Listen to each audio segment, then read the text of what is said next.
on. I'd like to talk today about resurrection, fact or fiction. Now, I know Easter has been and gone, but there's a fascinating book entitled Who Moved the Stone by a guy called Frank Morrison, and he realized that if he could disprove the resurrection of Jesus, Christianity would collapse like a house of cards. In fact, even the Apostle Paul claimed if Jesus didn't rise, he says Christian faith is futile and we should be the most pitied people on earth. And I have to admit, as with any man, a resurrection does sound like a crazy idea, doesn't it? Men simply don't rise again after being dead. They don't get up.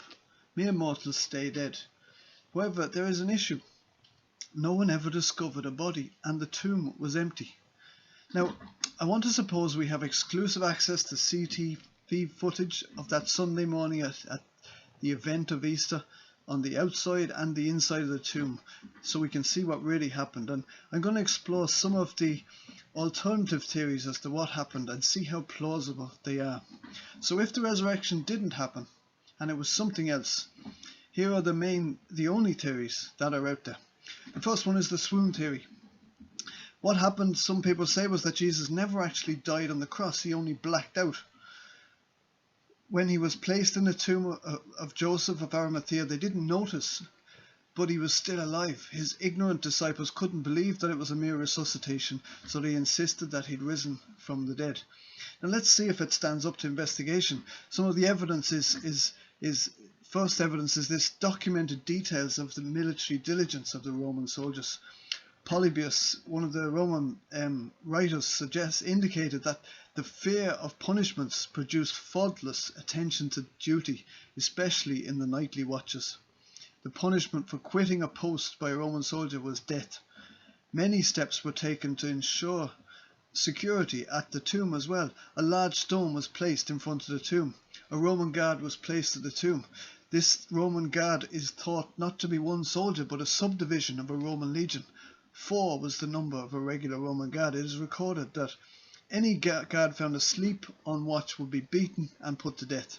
Each Roman soldier was a human fighting machine. They were cold-blooded and extremely loyal to the empire. Not only that, but a seal was placed on the tombstone to prevent any untoward activity. The guards were left to protect this stamp of Roman authority and power.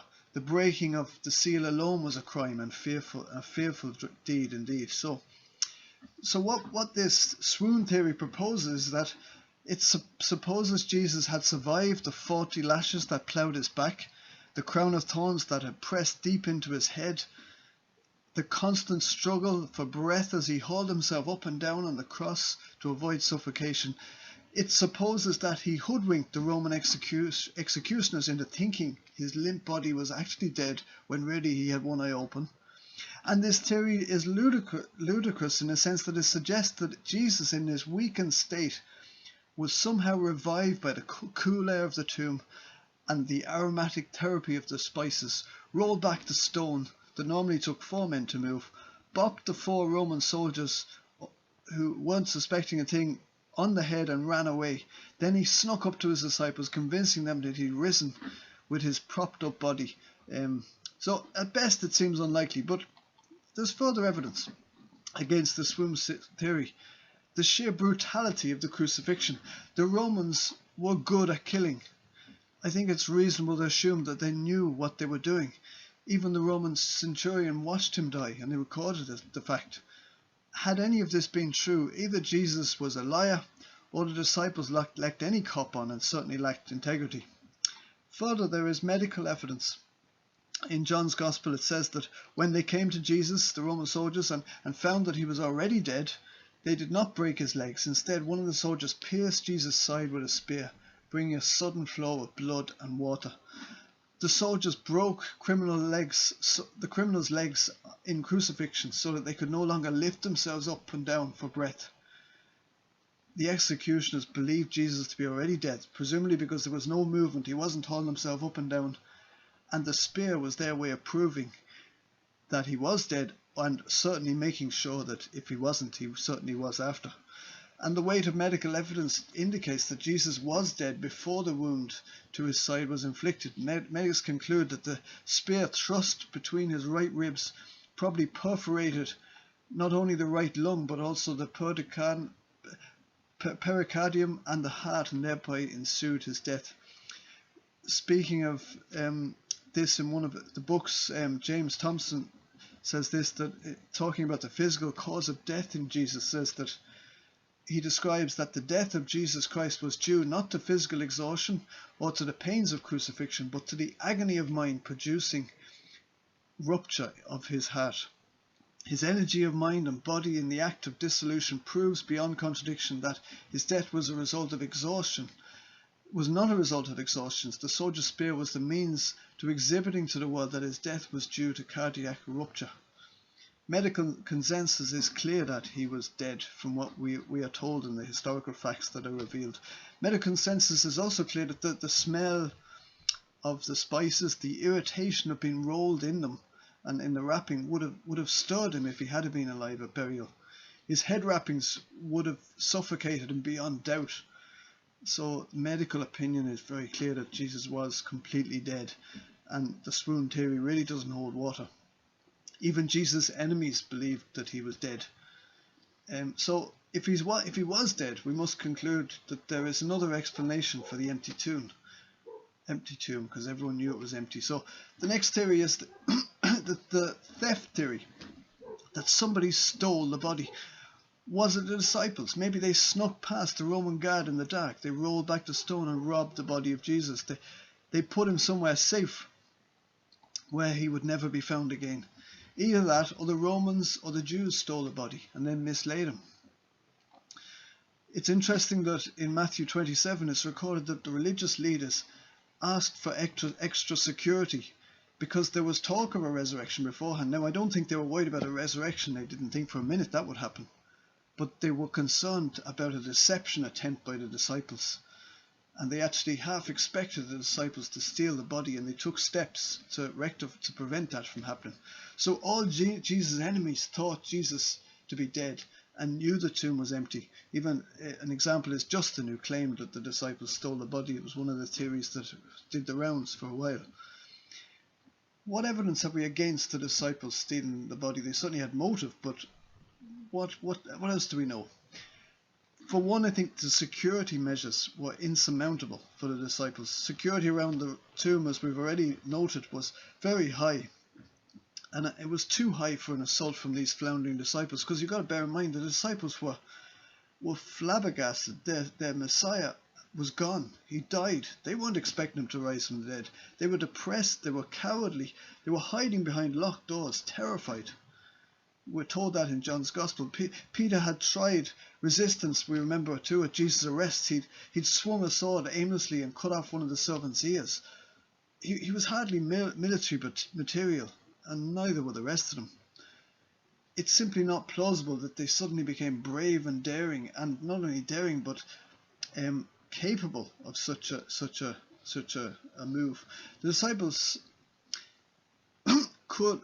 And even if they, although they had motive to steal Jesus, how could they have sustained this lie and birthed the early church that's still in existence today? How could they have boasted and modelled such life-transforming properties if the whole thing was a charade? It just doesn't add up. The other point, the story doesn't add up. If the guards were asleep, they wouldn't have known who stole the body. That just goes to show, if they were asleep, they wouldn't have seen. So they couldn't say the disciples stole it. They wouldn't know who it was. If they were awake to see who stole, they would they not have tried to stop them? And I think personally the noise of trying to move that big large stone would have been hard to go unnoticed. It just seems a silly suggestion. And then I think there's also this silent testimony of the grave clothes. Is more evidence. In John's Gospel, chapter 20, he talks about Simon Peter and John arriving at the tomb, and it says Peter says John says he saw the strips of linen lying there, as well as the burial cloth that had been round Jesus' head. The cloth was folded up by itself, separate from the linen. Finally, the other disciple who had reached the tomb first also went in, that was John. he saw and believed. Now, personally, if I ever decided to take up body snatching, I think I would prefer to leave the grave clothes on. Robbers certainly wouldn't have had time to then unwrap the linen and then to rewrap it back as if it had been on the body. They would have simply discarded them into the corner, the grave clothes. In fairness, they probably would have carried them with the grave clothes. Then one has to ask, even if that, as far-fetched as it sounds, did take place, where did they hide the corpse? Who knew its location? How did they keep such a secret? If they fabricated the resurrection story, they would never have claimed the woman found Jesus first as a testimony. That simply wasn't credible in their times. And the lies are never watertight. Most of the early disciples were persecuted, tortured, and died as martyrs. No one would be prepared to die for a lie. They had to have believed it was true, or they wouldn't have gone through the suffering they went through. So I don't think it's plausible that the disciples stole the body. The argument that the Jews or the Romans stole the body is absurd, as there's no motive. If the Jews had hidden the body, or the Romans for that matter, all they would have had to do to stop Christianity in its tracks was to produce the body, wheel the dead Jesus through the streets of Jerusalem, and there would have been no early church. You can be sure that Jews searched hard and low for the corpse and they never found it. The Romans just wanted to keep the peace. They certainly wouldn't have stirred up agitation by interfering with the dead. Another theory, the third of four, is the hallucination theory. And what really happened, man, was the disciples were all hallucinating. They all ate some magic mushrooms and they really thought they'd seen him. Their visions were so convincing that all the disciples became deluded. And again, evidence, maybe I call this exhibit nutcase. The general nature of visions is unstable. It certainly isn't a uniform vision across different people. Visions are normally only seen by people of certain psychological makeup. Usually those are described as highly strung, highly imaginative, very nervous. It's also unlikely that any two persons would have had the same hallucination. Also, the appearances of Jesus occurred in such diverse conditions. One of the writers, Thomas Thornburn, says that it's absolutely inconceivable that as many as 500 persons of average soundness of mind and temperament in various numbers at all sorts of times and in diverse situations should experience all kinds of sensuous impressions, visual, auditory and tactile, and that all these manifold experiences should rest entirely upon subjective hallucination. We say that this is incredible because if such a theory was applied to any other supernatural event in history, it would be dismissed forthright as a ridiculous, insufficient explanation. And then finally you have the evidence of the disciples' lack of faith. You see, Christian faith is not blind. The disciples were a varied crowd, and John Stott rightly says that the disciples were not gullible. They were cautious, skeptical, and slow of heart to believe. They were not susceptible to hallucinations, nor would strange visions have satisfied them. Their faith was grounded upon the hard facts of verifiable experience. Dr. Sanday says that no apparition, no mere hallucination of senses ever yet moved the world. And then finally we have the mistaken tomb theory. It's more a sympathetic one, this, it must be remembered, if you like, that the women were in an awful state of grief and confusion following the death of Jesus. You know how women get on. Jerusalem is full of rocks and tombs. Without very careful note-taking, they may have easily got lost. They were probably only watching from a distance at the burial and subsequently got lost, came across a similar tomb that was empty and jumped to conclusions. Then all the other disciples made exactly the same mistake and found the same empty tomb. On arrival, a young man guessed their mistake and said, "He's not here," pointed to the next tomb and said, "See the place where they laid him." Again, the historicity of the story is beyond doubt, as there is a wealth of evidence. Even the earliest manuscripts back this up and recorded in Matthew, Mark, Luke, and in John's Gospel. First of all, with this theory, there's a misquote of Scripture. The angel it was, in fact, that said, "He is not here. See the place where they laid him." But what the the proponent of this theory forgets to mention is that the angel has previously said Jesus is risen. That's why you can't find him. Evidence too is there's still no grave and there's still no body. If they were mistaken, surely it was only a matter of time before they found the right tomb, or someone pointed out the right tomb. The tomb was no secret. The Romans knew where it was. They had Roman guards there. The Jews knew where it was. They would have only been too happy to point it out, and the disciples certainly knew where it was. So the suggestion is ridiculous and still fails to explain the empty tomb. In Luke's Gospel 24, we read these words: "The angel at the tomb at Easter morning declared, 'Why do you look for the living among the dead? He is not here, he is risen.'" And I want to suggest this morning, or today, what if the unthinkable really happened?